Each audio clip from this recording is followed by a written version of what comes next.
North Carolina has an open scholarship now for the 2022-23 season, and they've got a huge Brady Manek-sized hole that they got to fill. Well, who better to help us answer the question of how they do that than a basketball coach who's been up close and personal with Brady for many years? So you know what that means? Today, our very own Carolina Coach K, Pac Kilby, is back with us on today's episode of Locked On Tar Heels. You are Locked On Tar Heels, your daily podcast on the UNC Tar Heels, part of the Locked On Podcast Network, your team every day. Hey there, it's Wednesday, May 4th, 2022. Welcome into the Locked On Tar Heels podcast. I'm your host, Isaac Schade, beat writer for Sports Illustrated's All Tar Heels website, and it's a joy to be joined again today by Pac Kilby. I want to remind you that the show is free and available anywhere you get podcasts, so go right now and subscribe. Also, for those of you watching on YouTube, thanks for making this your first watch today, just like we're so grateful for those who are making it their first listen today.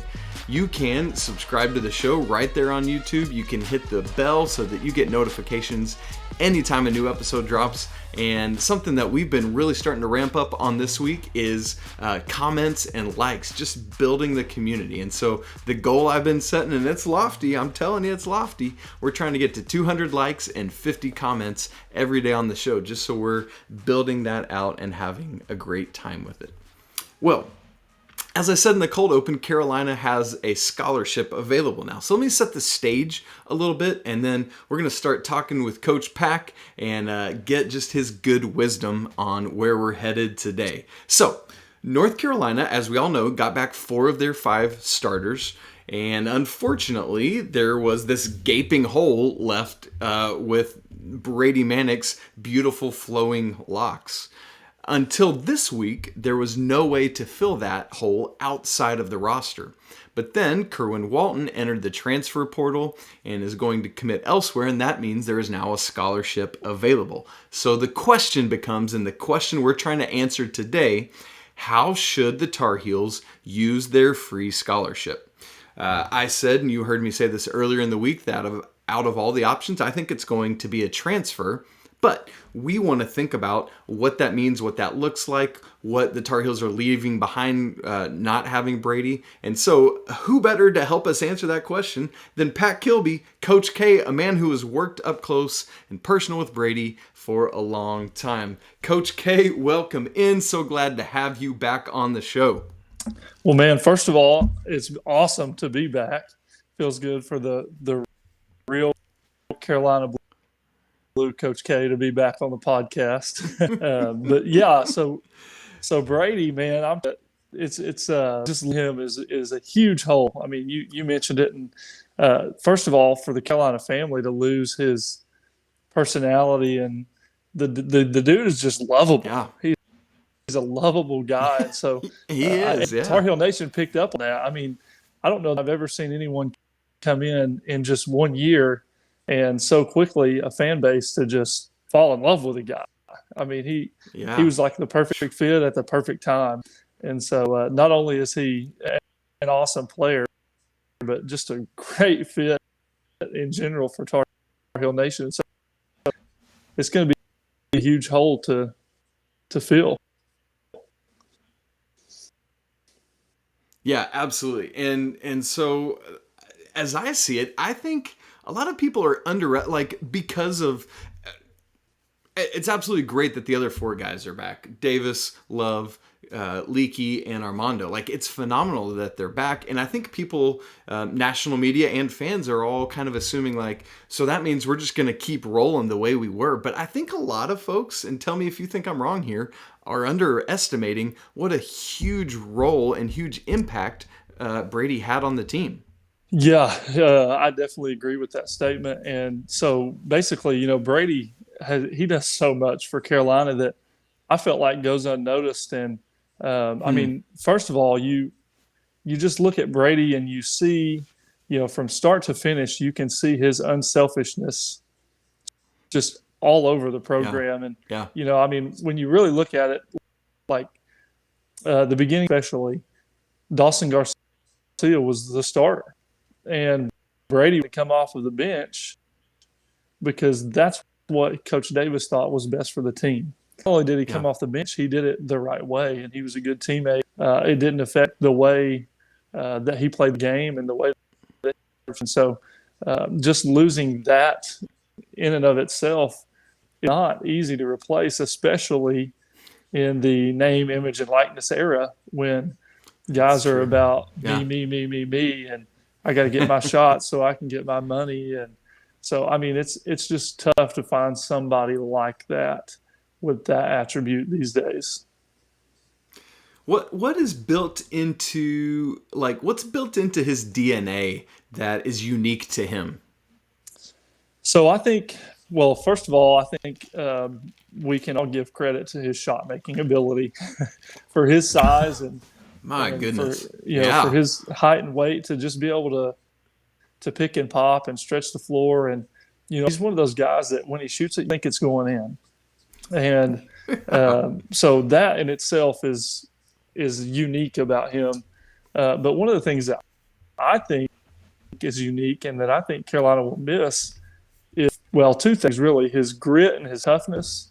Brady, well, you just look at the national championship game. I mean, the guy took one of the hardest shots we've ever seen, just straight to the head. And was he out cold for a second? Yeah, probably, but he kept playing, and so he persevered, and he was the leading charge taker on the team. He just did a lot of little things that translate to winning. And that's where I kind of want to transition that to the other thing that's unique about him and what's in his DNA is the veteran leadership and experience that he brings to the table. College basketball, it's been, it's shown time and time again, the older the team, the more you win. Yes. And that's because you have to learn how to win. And these one and dones that come in, it's not to take anything away from them. They're very talented people. Absolutely. But 21 and 22-year-olds, 23-year-olds, they win in college basketball. And he brought that to the table. And I think that in itself is going to be really, really tough to replace. You can't just find that anywhere. And then you start talking about, we mentioned his toughness, his experience, his shooting, and his unselfishness. That's 4 tough things to replace. Gosh, it's a big hole for the Tar Heels. Yeah. Well, one of the things we're going to move to here in just a second is you've done some analyzing of the current roster and who might be able to bring some of that. And so we're going to talk more about that in just a second. But what, do you have, just thinking about your time with Brady in high school, is there a memory you have or something that happened in a game or something off the court that just exemplifies what you're talking about? I don't know that I could point to any one specific thing, but I can tell you. For those that don't know, I work at the same high school that Brady played at, and Brady still holds the record for the most charges taken in a season. He took 36 charges his senior year. Now, a guy that's 6'8", 6'9", 250 pounds in high school basketball taking 36 charges. That's one thing and one thing only. The guy wants to win, and he's willing to do whatever it takes to do that. And so that speaks to, just him as a player, but also his character and just the toughness and grit that he brings and competitive spirit takes. Yeah. Man, absolutely. That is a perfect example, Pac. The man can obviously, as you said, he's a walking bucket. It really does. Like you said, it feels like every time he releases that quick trigger, it's going in. But I think it says so much about, like you said, it's not just about grit and toughness. It's about, I'm going to do whatever I got to do to help this team win a basketball game. And that's a big loss. Who's going to step in and do that? Well, we're going to figure out a little more about that in just a second as Pac's going to talk to us some about what he sees on the roster, what exactly the coaching staff might need to do to help replace some of that on and off court production that Brady brought to the team. But first, let me tell you just a little bit about Built Bar.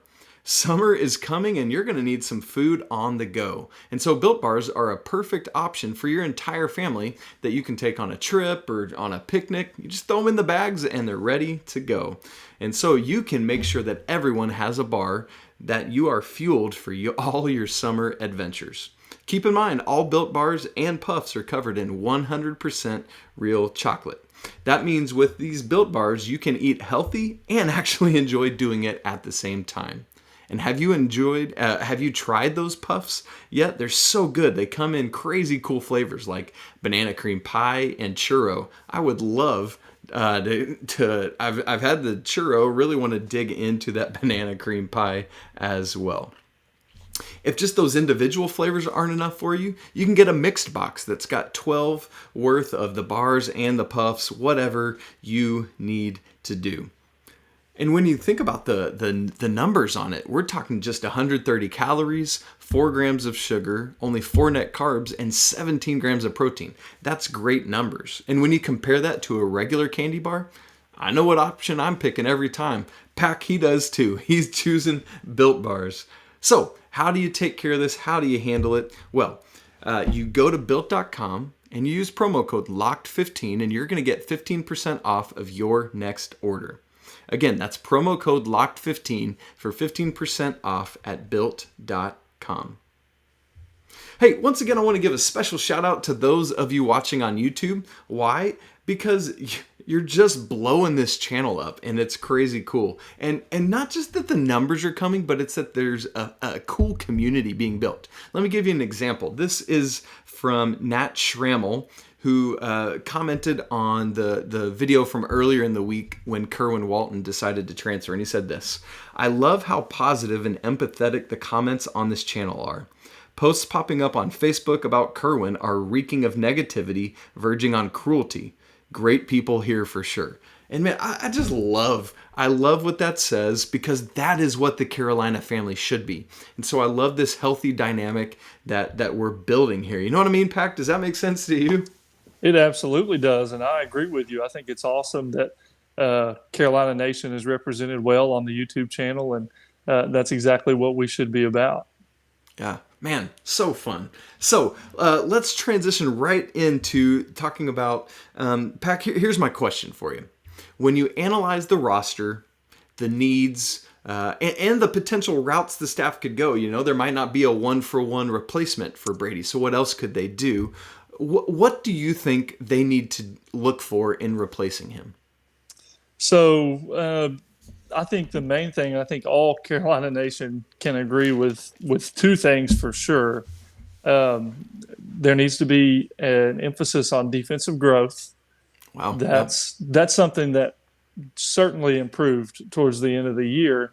But can you ever be good enough defensively, honestly? I mean, that's something that needs to be improved upon and consistently too. And I think that they know that. And then the other thing is depth, which the lack of depth is what created the Iron Five. But the problem is and I hope to goodness this doesn't happen, fingers crossed, Tar Heels Nation, but if we have an injury, then like to Armando. Exactly. We need to be able to provide depth, and that huge shout out to Puff Johnson for the way he stepped up in the national championship. Absolutely, with all the craziness that happened in that game.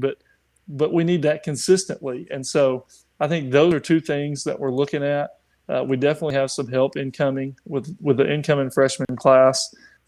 But I will say this: I think kind of the radar things that North Carolina needs to be looking for. First of all, is rebounding. Brady was an underrated rebounder, so we're going to be losing that. Bacot, foul trouble. If he has to come off the floor, if we need to spell him for a bit, we've got to have guys on the floor that can rebound. And Absolutely. So I think that might be a hole that we look to fill. And then shooting. And so, which we have some, but we're also losing some in Brady. And so those are the things that stand out on the roster of we can improve this. And the cool thing is for Tar Heel Nation, there are players out there that fit that mold really, really well. And so there's a lot to be encouraged about. I agree with you there. One of the things, I want to go back to something you said there, Pac, about the depth. And this is something I want us to talk about more. I want to talk about the depth more in depth in another show this summer. But one of the things I've been wrestling a lot with is we have such a small sample size at this point of Coach Davis. And I'm really curious to see, was that just a one-off for this year? Because those 5 were so far, so much better than the rest of the roster. Or is that just, or is Carolina under Hubert Davis just going to play a shorter rotation? I know we don't know yet, but what are your initial thoughts on that? Well, I honestly think it could be a little bit of both. And what I mean by that is I love, maybe this is just a coach in me, but I love the fact that Hubert plays his best players the most. And I watch a lot of teams play at the high school and the college level, and it almost feels like they're just trying to satisfy some players on their roster, especially with the way kids move. And so what I'm trying to say is depth sometimes is 10 or 11 deep on teams. And I don't think that you can be effective that way. Gotcha. I think that 7 to 8 rotation, by the end of the season, maybe 8 to 9 players is satisfactory and can win that way, and you can have your roles. But I don't think that you can go much deeper than that and be efficient and be consistent. And so I think that plays a piece in it that I think he loves. There's a comfort level to having your best players on the floor. As a coach, you feel very comfortable with that, especially in your guard play. And so R.J. Davis and Caleb Love not coming off the floor means Coach Davis feels really comfortable with them out there, and he doesn't want to risk that. And I don't blame him. But I also think, to the flip, Hubert is young. This was his first year, and I think that might be something he looks to improve upon as a coach. Yep. Man, that's good. And you talk about the backcourt, I think Seth Trimble this year is going to be a more reliable backup to either of those guys than Carolina. I mean, there just wasn't another true guard available this year once Anthony Harris was gone, and Kerwin that's not his game, So that's really interesting. So before we move in our last segment to talking about who you think is the ideal person to fill this hole, I see 3 kind of main options for how to utilize this scholarship, and I'm curious what you think would be the wisest investment with that open scholarship. So you've got, we've been talking transfer essentially, but there's also the possibility you could go out and recruit a class of 2022, another incoming freshman to add to the 4 that are already in. Or you could stand pat and just say, hey, this is our roster. We're going to give the scholarship to a walk-on, which Coach Williams did a couple times in his last several years. And then what's nice about that is in this era of the transfer portal is you've got that scholarship next year if you want to go out and offer it to somebody, because you don't have to give it, it's a 1-year commitment. You don't have to give it. So when you think about bringing in a freshman, getting a transfer who's ready now, or giving it to a walk-on, what do you think is the wisest use of that right now? Well, first of all, the third option is one I haven't thought of yet. And I know that probably sounds crazy. How have you not thought of that? But that just hasn't, especially with the transfer portal, you don't even you think, well, we're going to go fill that. But that one is an interesting option because that doesn't really mess with the team chemistry. Yeah. And whereas you bring someone else in, that might get in the way of that. You run big risk. So I like that option, but I don't choose that one. I think the transfer portal is definitely the way to go. Because I think there are guys out there that fit the North Carolina basketball mold, and that would be a nice fit with this roster. Cool. Man, well, I think it's about time to get to who you think that is, because Pac and I were talking, and he said, listen, Isaac, I've got a guy. I want to share it with the world who I think it is. And, man, I am excited to hear this myself. But before we get there, going to keep the anticipation building a little longer, and I want to tell you a little bit about Rock Auto. With the ever-increasing number of makes and models of cars, it's nearly impossible for your local auto parts store to have everything you need for every model and every make of every car.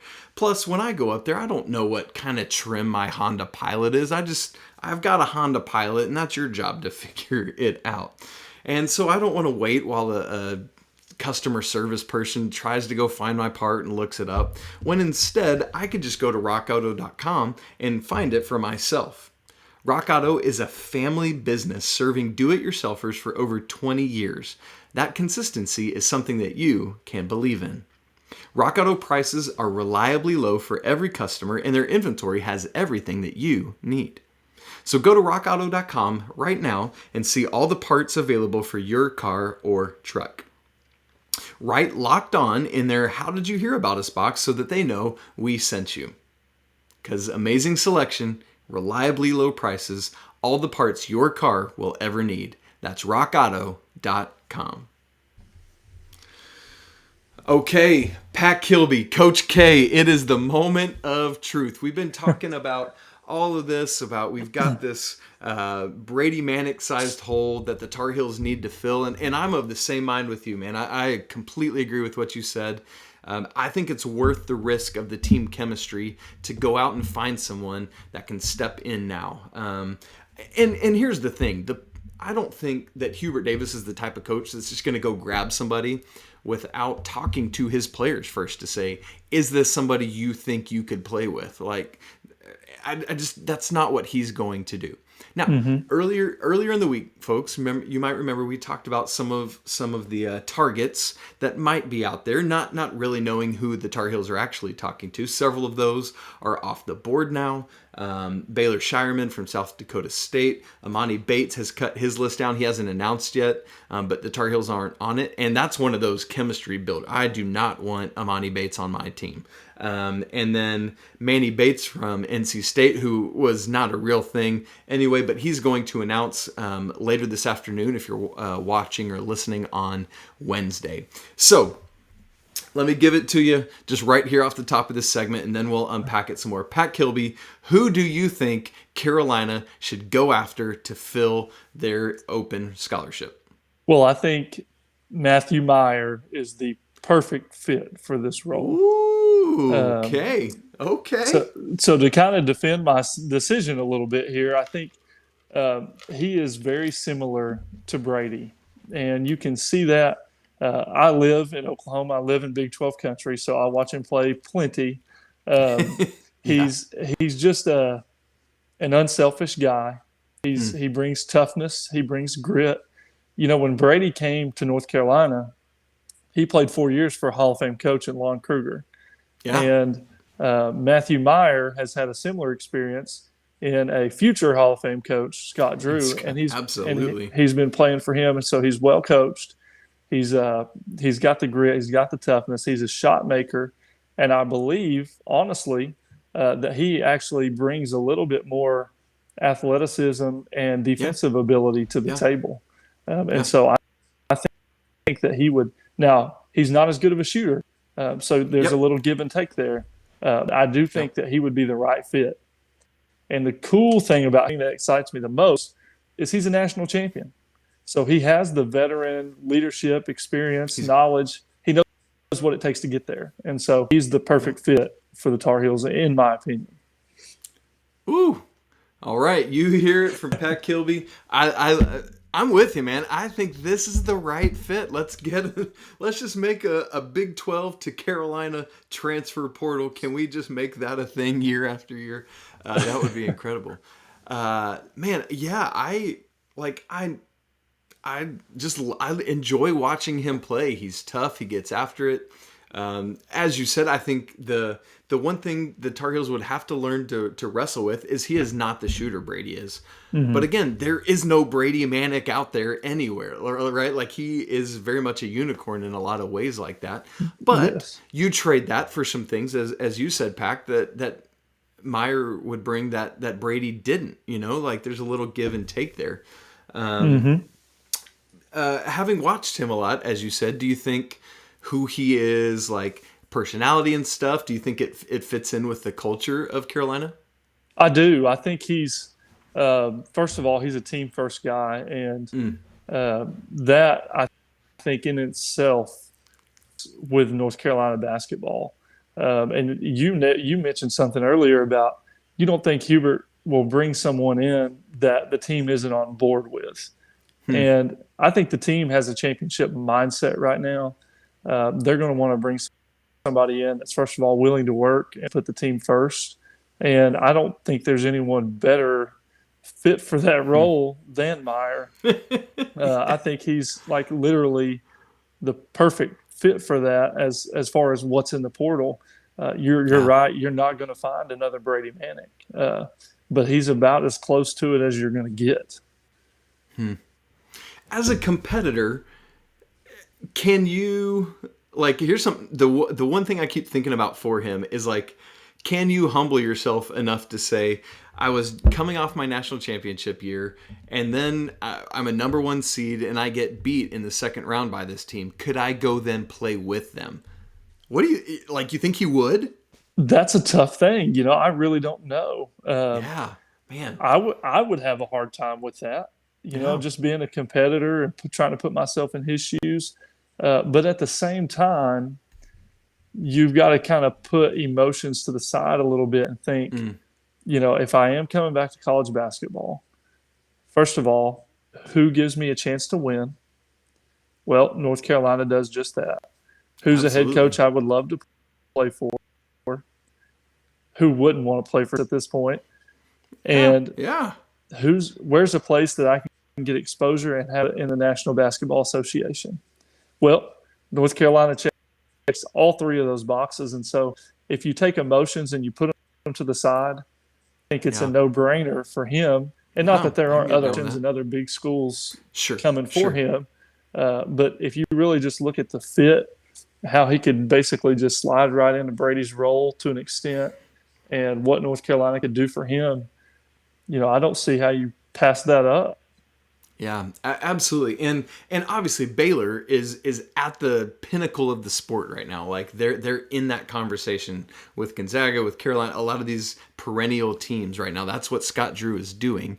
But there is just the next level when you think about going to a place like Carolina, Duke, Kentucky, Kansas, whatever, where it's like that's just that next level of exposure. And if you're wanting to get to the NBA, which he clearly does, that could be the only place you could go up, really, I think. Now, you said if he comes back to college basketball, and that is another big question mark in this conversation because he's currently, yes, in the transfer portal, but he has stated, my intent is to try to do everything I can to stay in the NBA draft. From mock drafts we've seen, I don't see his name popping up very many places, but what do you think are the chances that he either actually would come back or that with somebody like North Carolina knocking on the door and the NIL money that could be within there, maybe he gets an endorsement from a wig company for mullets or something, I don't know, and then can come in and come back and make a name for himself and make a lot of money. Yeah, I agree on the fact that I haven't seen many mock drafts. And that's not to discredit him. He's a great player. I think there's room for improvement, though. He's got to develop the ability to shoot the ball better. What better place to do that than North Carolina, which our staff has shown to be great at talent and player development. And so NIL is another huge thing, which you mentioned. I think that's an opportunity for him to, first of all, come better and make some money in the meantime and give himself to play at the next level. So I anticipate, whether he goes to North Carolina or not, I do anticipate that he does withdraw from the draft and he does, seek an option through the transfer portal. That's great. And he's just 1 year of eligibility, I believe, correct? I believe that's right, yeah. Yeah. And you know what's underrated about him? Firmly, but I haven't mentioned this yet. I can't believe I did, but I can't believe I haven't mentioned it yet, but you just brought it up and made me remember what I wanted. He's a great replacement hair-wise. Not a lot of people have the Brady Manek hair and beard, but we got the mullet from Meyer, and that would be just a great fit. Yes. All the Carolina hair from Kobe White's fro to Brady Manek. Man, it'd be incredible. He could definitely get in on that. Yes. And so here's two other things I wanted to mention too. I saw there's a group of Carolina people I'm in called Heels House. And there was a comment from a guy in there named Keith McBride, and he said, I had posted something about Meyer, and he said, plus, he would only have to worry about Leaky putting him in jail and practice every day and not in an actual game this time. And I was like, bro, that is savage. That is so good. I love it. That's hilarious. But here's the other thing. I've seen several. Yeah, right. I've seen people like bashing the idea of Matthew Meyer coming, saying like essentially comparing Baylor to Creighton and what Ethan Wragge did to Kendall Marshall, and it's like that is not remotely in the same conversation to me. Like, yes, I know that game was interesting in the second round, but you don't have something against Baylor. You have something against Jeremy Sohan. Yes, absolutely. You have something against the refs for making it a close game. Absolutely. You don't have anything against Baylor or Matthew Meyer. Baylor's a great program. Matthew Meyer's a great dude. I don't know why any Carolina fan wouldn't welcome him with open arms. That makes no sense to me. Yeah, I agree with that. I find that interesting. You know, people have takes like that. It just makes me wonder, you know, what is it going to take for you to like? I mean, it had no involvement in that, and a large part of that had to do with the refs not getting control of the game, and so that was I say this often, but it was just poorly officiated. And when you get 18 to 22, they're competing for something that truly matters to them. Yeah, it's going to get chippy, and yeah, they're competitive. You can't hold that against them. That's part of competing and part of playing to win. And so, we got to move forward from that, because he would be a great piece for Tar Heel Nation. And I think if he were to choose to come here, that would be a win for us, and we would need to rally behind him. Yeah. I love it. It's almost like I'm going to show my age here. It's like Adam Banks coming to play for the Mighty Ducks in the first Mighty Ducks movie. So hopefully somebody out there gets that reference. That would be incredible. Well, Pac, thanks so much for being here, man. It's great to talk again. I love all this great insight you're giving, both on Brady, but just on basketball in general, and can't wait to keep having these conversations. I'm with you. I think Matthew Meyer is the target, so let's go get him. Let's make that happen. But yes, for today, folks, yeah, you know it. As for today, this is it for today's episode of Locked on Tar Heels. Please go subscribe to the show wherever you listen to podcasts. You can follow the show at Locked on Heels. You can follow Pac at Coach_K23. Love that. Make sure to go give him some love on Twitter. And you can follow me at Isaac Schade, ISAACSCHADE. Coming up on tomorrow's show, John Garcia Jr. joins us, as he does every week, to talk about Armando Bacot recruiting football players and these 2 Ohio State transfers that the football team has picked up in the past week. Great news there. Now that you've listened to Locked on Tar Heels, let me encourage you to make Locked on ACC your second listen of the day. Get all your daily ACC news in less than 30 minutes. It's free and available anywhere you get podcasts. Well, hey, thanks so much for spending part of your Wednesday hanging out with Coach K, hanging out with me. We're so grateful for you just for making time to talk with us about sports and Carolina sports. What a cool thing that we get to do. Hey, and on behalf of both of us, I want to remind you that it is a great day to be a Tar Heel. Until tomorrow, peace!